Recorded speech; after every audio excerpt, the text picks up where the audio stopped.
Assalamualaikum warahmatullahi wabarakatuh. Halo kawan-kawan, kembali lagi dengan kakak. Pada kali ini kakak akan mengajarkan suatu topik matematika dengan menarik. Nah, topik pada pertemuan kali ini adalah transformasi geometri. Ada yang sudah tahu belum tentang transformasi geometri itu apa? Atau lebih baik langsung kita bahas saja kali ya. Jadi, transformasi geometri adalah perubahan bentuk, ukuran, atau posisi suatu objek dalam ruang geometris. Transformasi geometri melibatkan serangkaian aturan matematis yang diterapkan pada titik-titik, garis-garis, atau bangun-bangun geometris untuk menghasilkan bentuk baru. Nah, penerapan transformasi geometri banyak digunakan dalam kehidupan sehari-hari. Contohnya saat bercermin, kereta berjalan, biang lala, pengecilan atau pembesaran foto. Langsung saja masuk materi pertama ya, yaitu translasi atau pergeseran. Translasi adalah transformasi yang memindahkan bangun titik atau garis dari suatu posisi ke posisi lain tanpa mengubah bentuk atau ukuran. Perhatikan video berikut. Dalam video berikut terdapat segi 4 yang ditranslasikan sebesar vektor yang diminta. Nah, ketika vektornya itu dipindah-pindah, maka bentuk dari si segi 4-nya pun juga akan menyesuaikan dengan ukuran si vektor tersebut. Jika titik A, X, Y ditranslasi oleh vektor A, B, maka hasilnya A aksen sama dengan X ditambah A, Y ditambah B. Contoh, jika titik A 2,3 ditranslasi oleh vektor 4,-2, maka hasilnya A aksen sama dengan 2 ditambah 4,3 dikurang 2. Didapat A aksennya itu di koordinat 6,1. Jadi hasil translasinya adalah 6,1. Nah, dari soal yang sebelumnya, kita akan membuktikan apakah benar A aksen berada di titik tersebut. Nah, untuk pembuktiannya kita menggunakan GeoGebra. Nah, dari translasi menggunakan GeoGebra ini diketahui bahwa A aksen memang benar di koordinat 6,1.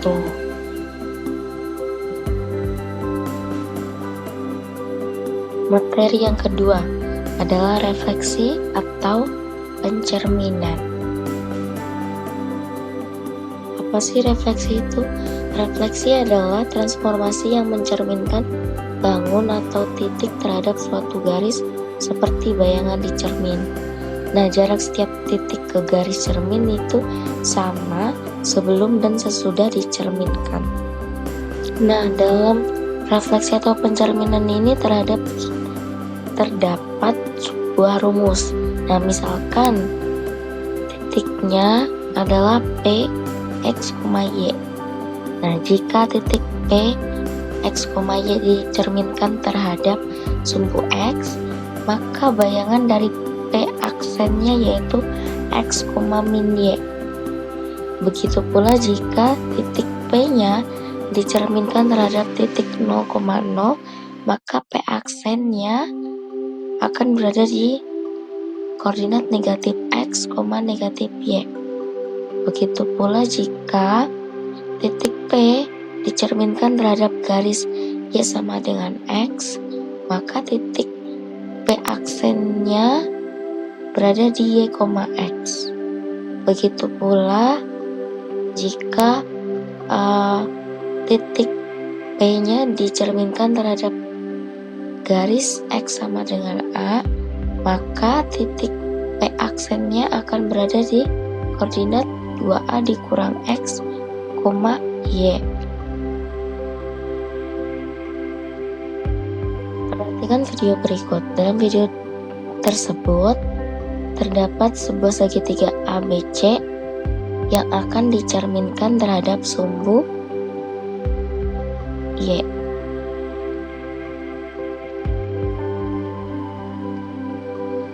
Nah, langsung ke contoh saja ya. Jika titik A yaitu 3,4 dicerminkan terhadap sumbu min X, maka bayangan dari titik A adalah A aksen sama dengan min 4, min 3. Bagaimana cara mendapatkan min 4, min 3? Hasil tersebut didapatkan dengan rumus yang diketahui sebelumnya. Pada rumus di samping diketahui bahwa jika sebuah titik dicerminkan terhadap garis Y sama dengan min X, maka bayangannya akan terdapat di min Y, min X, sehingga didapat bahwa titik koordinat dari A aksennya di min 4, min 3. Nah, sekarang kita akan membuktikan apakah benar titik dari si A aksennya itu berada di negatif 4, negatif 3 menggunakan GeoGebra. Dan ternyata benar ya bahwa titik A aksennya itu berada di negatif 4, negatif 3.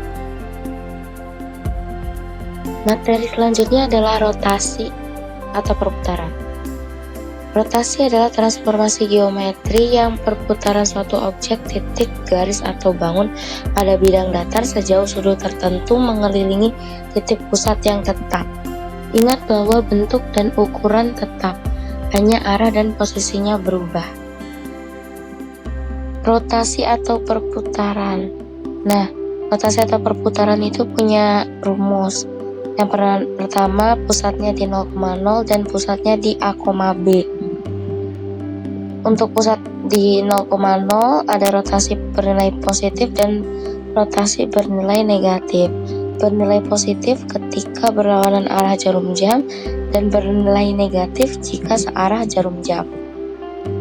Misalkan sebuah titik X, Y dirotasi berlawanan arah jarum jam sebesar 90 derajat, maka bayangannya akan berada di koordinat negatif Y, X.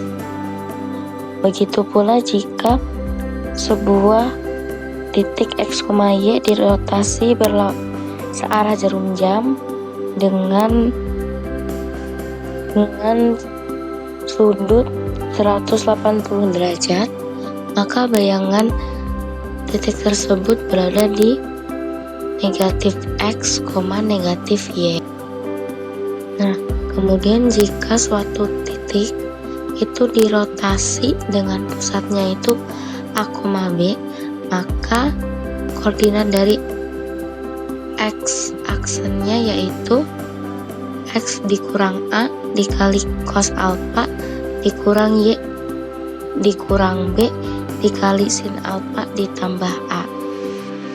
Nah, untuk Y aksennya sama dengan X dikurang A dikali sin alpha ditambah Y dikurang B dikali cos alpha ditambah beta. Perhatikan video berikut. Terdapat sebuah titik A yang akan dirotasi terhadap titik asal 0,0. Nah, akan didapat rotasi sebesar 90 derajat berlawanan arah jarum jam. Didapat A aksennya. Langsung saja ke contoh.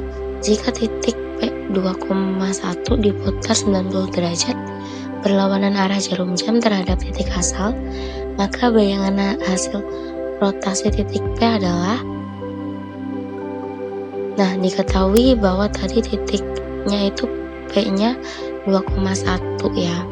Nah untuk mendapat titik P aksennya, kita lihat di rumus di sebelah, diketahui bahwa kalau berlawanan arah jarum jam, maka dia bernilai positif ya, sebesar 90 derajat. Nah di rumus tersebut diketahui bahwa rumus ini dapat adalah negatif Y, X, sehingga titik P aksennya itu didapat di titik negatif 1,2. Nah sekarang kita akan membuktikan apakah titik P-nya itu benar jawaban yang tadi menggunakan GeoGebra. Caranya yaitu ketuk titik P, terus ketuk lagi si pusatnya itu, lalu ketik rotasinya sebesar apa. Karena rotasinya 90 derajat, maka kita tulis 90 derajat. Nah didapat titik P aksennya memang benar di negatif 1,2. Materi terakhir, dilatasi. Apakah dilatasi itu? Dilatasi adalah transformasi yang mengubah ukuran bangun, memperbesar atau memperkecil terhadap suatu titik pusat dengan faktor skala tertentu. Nah, bentuknya itu tetap atau sebangun ya. Jika suatu titik P, X, Y dengan pusat 0,0 dilatasi terhadap faktor skala K, sehingga P aksennya itu koordinatnya akan di K kali X, K kali Y. Nah, jika dilatasi titik X, Y terhadap pusatnya yaitu A, B dengan faktor skalanya yaitu K, maka didapat P aksennya itu di K kali X dikurang A ditambah A,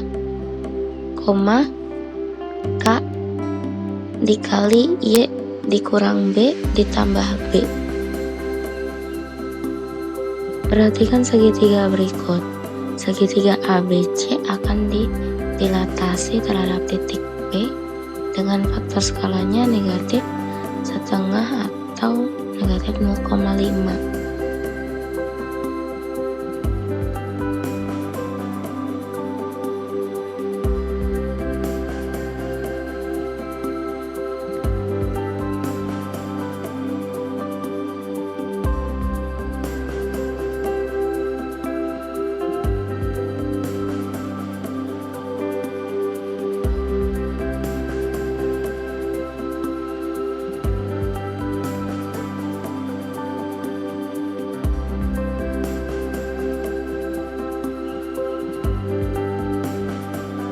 Langsung saja ke contoh. Contoh segitiga KLM mempunyai koordinat berturut-turut 2,1, 4,1, dan 2,3. Segitiga tersebut dilatasi terhadap titik asal yaitu 0,0 dengan faktor skala 2. Tentukan K aksen, L aksen, M aksen. Kita ketahui bahwa dia titik asalnya 0,0, berarti kita pakai rumus yang atas dengan faktor skalanya 2. Jadi K aksennya itu akan berada di skalanya itu 2 kali X, X nya tadi 2 dan Y nya itu tadi 1, maka didapat K aksennya di titik 4,2. L aksennya berada di titik 8,2 dan titik M aksennya berada di titik 4,6. Berikutnya kita akan mencari bayangan dari segitiga KLM atau segitiga K aksen, L aksen, dan M aksen. Nah, kita masukkan faktornya 2 dengan titiknya 0,3 titik pusatnya 0,0, maka didapat segitiga K aksen, L aksen, dan M aksen sama dengan perhitungan. Dari materi yang telah disampaikan, adakah pertanyaan yang muncul atau masih adakah beberapa part atau bagian yang kurang dipahami? Jika memang iya, bisa bertanya di kolom komentar ya. Itu saja yang dapat kakak sampaikan. Kakak Airi. Assalamualaikum warahmatullahi wabarakatuh. Bye bye semua. Sampai jumpa kembali.